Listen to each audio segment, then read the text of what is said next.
Everyone, আসসালামু আলাইকুম। স্বাগতম জানাচ্ছি আমার আজকের পর্বটি দেখার জন্য। আজকে আমি আপনাদেরকে তৈরি করে দেখাবো ভেজিটেবল চাইনিজ চাউমিন নুডলস। তো চলুন দেখে নেওয়া যাক কিভাবে এই চাইনিজ চাউমিন নুডলসটি তৈরি করলে একদম রেস্টুরেন্টের মতো স্বাদ হবে।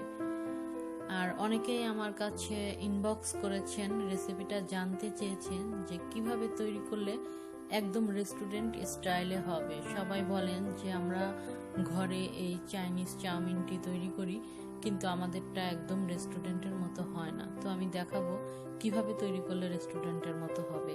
তো এখানে আমি রেখেছি পেঁয়াজ কলি, অনিয়ন, ক্যারট, টমেটো, 2 এগ আর 2 নুডলের আমি এখানে বয়েল করে রেখেছি। এখানে রেখেছি বিন আর কর্ন, মটরশুঁটি। তো আমি একটি ফ্রাই প্যানে একটু অনিয়নকে ব্রাউন কালার হতে দিয়েছি, আর সেখানে আমি 2 এগ দিয়ে দিয়েছি, আর আমি দিয়ে নিচ্ছি একটু সল্ট। এবার আমি এগুলিকে ভালো করে মিক্স করে নিচ্ছি।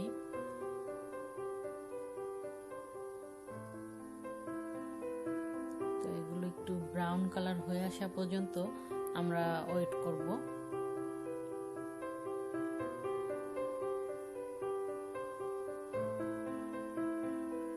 দেখুন আমাদের এগগুলি কিন্তু এখন ব্রাউন কালার হয়ে গিয়েছে। তো এই এগগুলিকে আমি এবারে কড়াইটির একটি কিনারে করে নিলাম, আর আমি এখানে দিয়ে দিচ্ছি পেঁয়াজ কালি, কাঁচামরিচ আর ক্যারটগুলি দিয়ে দিচ্ছি। আমি কিছু গ্রিন চিলি আর ক্যারট এগুলো সবগুলোকে কেটে রেখেছিলাম, তো আমি এখন দিয়ে দিলাম। আর আমার যেই এগগুলি ব্রাউন কালার হয়ে এসেছে, আমি সেই এগগুলিকে এবার উঠিয়ে নিব।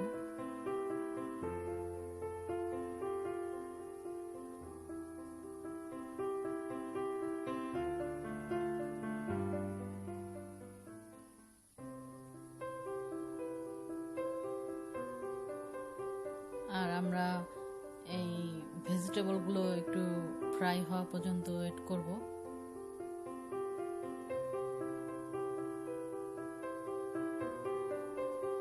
আর সবজিটি ব্যবহার করার সময় চিন্তা করতে হবে যে কোন সবজিটি সেদ্ধ হতে একটু বেশি সময় নেয়।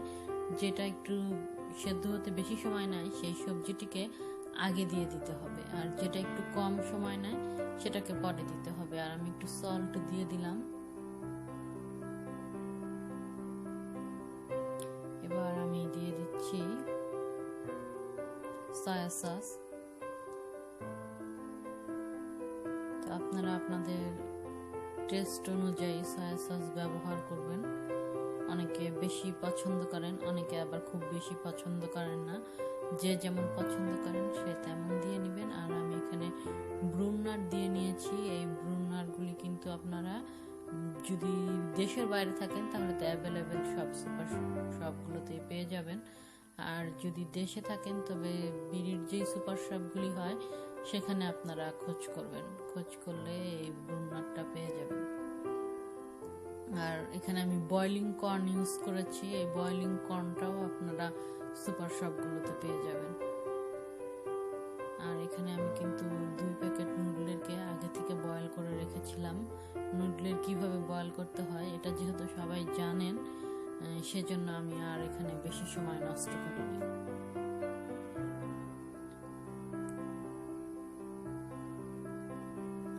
তো এবার আমি খুব ভালো করে এগুলো মিক্স করে নিচ্ছি। যারা এই হোম কোয়ারেন্টাইনের কারণে ঘরে বসে বসে বোরিং হচ্ছেন এবং চিন্তা করছেন এখন একটি এমন যদি রেসিপি হতো খুব ঝটপট তৈরি করে খাওয়া যায় এবং তৈরি করতেও বেশি কষ্ট না, তাই আমি আপনাদের জন্য হেলদি ইজি একটি রেসিপি নিয়ে এসেছি, যেটি তৈরি করতে বেশি কষ্ট না এবং এটি অনেক হেলদি, কারণ এখানে আমি প্রচুর ভেজিটেবল ইউজ করেছি।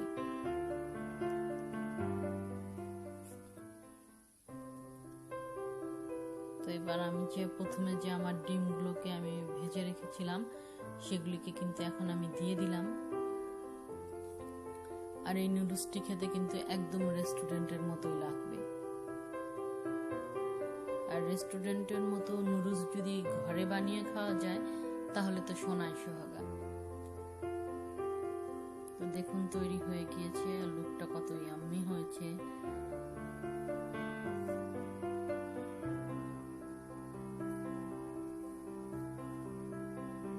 তো আশা করি আপনাদের আর কমপ্লেইন থাকবে না যে আমরা নুডলস তৈরি করেছিলাম কিন্তু আমাদেরটা রেস্টুরেন্টের মতো হয় নাই। তো এখন আশা করি সবার নুডলসই রেস্টুরেন্টের মতো হবে। আর অনেক ধন্যবাদ সাথে থাকার জন্য।